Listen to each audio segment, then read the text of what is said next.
Hello, Scorpio, Sun, Moon, Rising, and Venus signs. Kamusta kayo? Sana po yung nasa mabuti kayong kalagayan. Welcome back po sa Star Tarot. At kung bago kayo rito, welcome din po kayo. Please subscribe, like, share my videos, and leave me a comment kung nakaresonate kayo. Thank you. So, first card ninyo, recharge. So, you know what, Scorpio, maaring it's a must na, no? Yung pag-recharge na to kasi baka matagal na kayong alam mo yun, nakakaramdam na kayo ng pagod, no? Baka energy drained na kayo, yung gano'n, no? Wala na kayo sa balanse, 'di ba? Kaya wag niyo nang patagalin, no, kapag may gano'n na kayo nararamdaman kasi ibig sabihin nun nananawagan na yung katawan ninyo for recharge, for rejuvenation, recuperation, ano. So mag-relax naman kayo, deserve niyo naman 'yan, okay? Tao lang tayo, may kapaguran din tayo, may hangganan ng lakas natin, 'di ba? Kaya, kapag nagpaparamdam na yung katawan ninyo 'no, na parang gusto mo na magpahinga, gusto mo ng, mag-recharge, do it.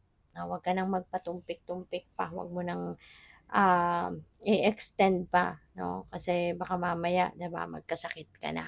Kaya para maiwasan natin ang mga gano'n 'no, na umabot tayo sa maging energy drain ka talaga, ma-burnout ka, mas mahirap mag-recover 'di ba? Kaya paunti-unti ano, 'wag na nating hintayin na tayo'y sagarin natin yung katawan natin 'no, na sobrang mapagod bago magpapahinga, 'di ba? So, paminsan-minsan magpahinga, ang importante laging nakakakuha kayo ng kumpletong tulog or quality sleep 'no, nagpa-power nap, importante 'yun, eh, para na lagi kayong makapag-replenish, 'di ba, ng lost energy ninyo, okay?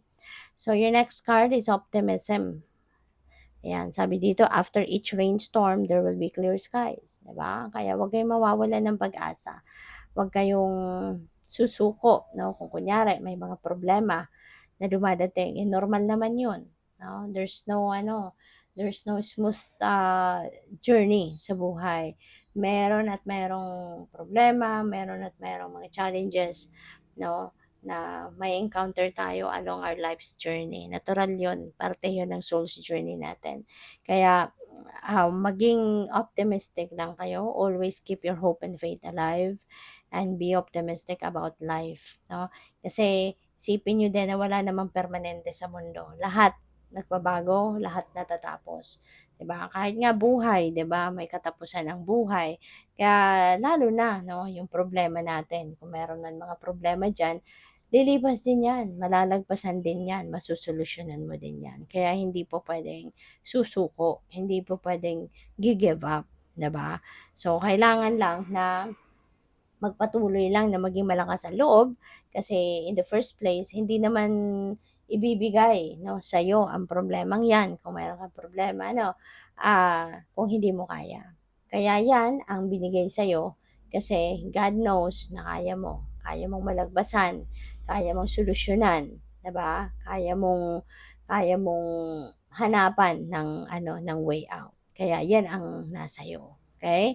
At diyan ka merong matututunan, 'di ba? Yung mga problema ano 'yan, eh, um, 'yan ang nagiging, kasangkapan para matuto tayo sa buhay, 'di ba? Matuto tayo ng maraming lessons para parang paghahanda din 'yan sa mas marami pang pagdadaanan natin in the near future para mas maging madali na 'no, yung mararanasan nating problema in the future. Kasi mas alam na natin 'no, kumbaga na-practice na tayo, yung gano'n. Kaya be optimistic, okay? Always remember na, ah, lahat ng problema may solusyon, okay? Lahat nagbabago, lahat natatapos. Kaya kung ano man ang challenging situation sa pinagdadaanan ninyo sa ngayon, may katapusan din yan. Alright? So, we have voyage, set sail on a new course. Ayan, so it's either may travel kayo na gagawin or merong new beginning. Baka merong bagong opportunity na dadating sa buhay ninyo at maybe this is something that you are going to embrace sa ngayon, you're going to start, 'di ba? dito sa pupuwedeng pagbabagong buhay 'yan, pupuwedeng bagong oportunidad. So, depende. So, by the way, maraming salamat for subscribing. And if you haven't subscribed yet, subscribe na kayo. And also, maraming salamat din for not skipping the ads. Malaking bagay po yan sa akin. And also, please click the join button sa baba ng video kung gusto po ninyo na mag-join kayo sa membership. Okay? Salamat po. So, tignan natin kung ano pa ang ganap for Scorpio. So, we have the Ten of Swords, pero in reverse naman siya. So, this is good kasi kumbaga, 'di ba? Siguro move on na kayo or papunta na kayo sa pagmo-move on. Maaring kinalimutan niyo na or pinag-aaralan niyo ng kalimutan ang mga masamang nangyari sa inyo in the past.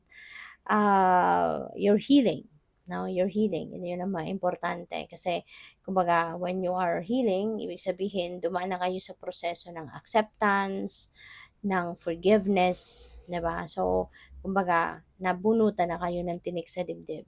Nawala na yung troubles, nawala na yung bigat na sa loob ninyo kaya you're healing na. Papunta na kayo sa pagmo-move on sa buhay, pagbabagong buhay, pagsisimula ng bagong chapter sa buhay mo, which is good. So, we have Three of Cups. Kaya, 'di ba, you are entitled to celebrate na. Kasi kumbaga nakawala ka na doon sa anino, no, ng difficulty, sa anino ng sama ng loob, ng resentments, 'di ba, ng emotional baggages, emotional wounds, no. Kumbaga natanggal na 'yon sa buhay mo, 'di ba? Kaya tama lang, no, na mag-celebrate ka. Tama lang na magpasalamat ka sa universe na nakaahon ka na from that difficulty. So ngayon, pupuwede rin na merong mga social events, social gatherings, or baka yun nga magpapa-party ka or maybe may mga intimate lang na celebration, puwedeng gano'n. There could be also reunion, 'no, panahon ngayon ng reunion lalo-lalo na sa mga eskuwelahan, 'no. So, maaari may a-attendan ka din reunion, may a-attendan kang social events, mga kaibigan siguro, mga dati mong katrabaho, mga ganyan. Or baka maiimbitahan ka, 'di ba, sa mga, gathering ng mga pamilya kung meron kang mga kaibigan, 'di ba, na meron din silang reunion, so maybe you will be invited. We have 10 of Pentacles. So, this is really beautiful. Lalo-lalo na pagdating sa kaperahan aspeto, Scorpio. So, siguro ngayon, ano ka na, no? Yayamanin. Maaari na talaga nandoon ka na sa puntong you are financially established, materially established na. Baka, alam mo yun, yung masasabi mo kahit anong oras mo kailanganin ng pera, meron kang mapaghuhugutan. Kasi kumbaga, baka nandun ka na na nakapag-establish ka na ng inyong financial future, no? All these years, siguro na pagtatrabaho mo, as in, nakapag-ipon ka na, marami ka nang naipon, kaya good for you. And maaari din na sa ngayon, your hard work will be rewarded. Siguro sa ngayon, yung sipag at tiyaga mo, merong babalik sa'yo. Merong bunga, 'di ba?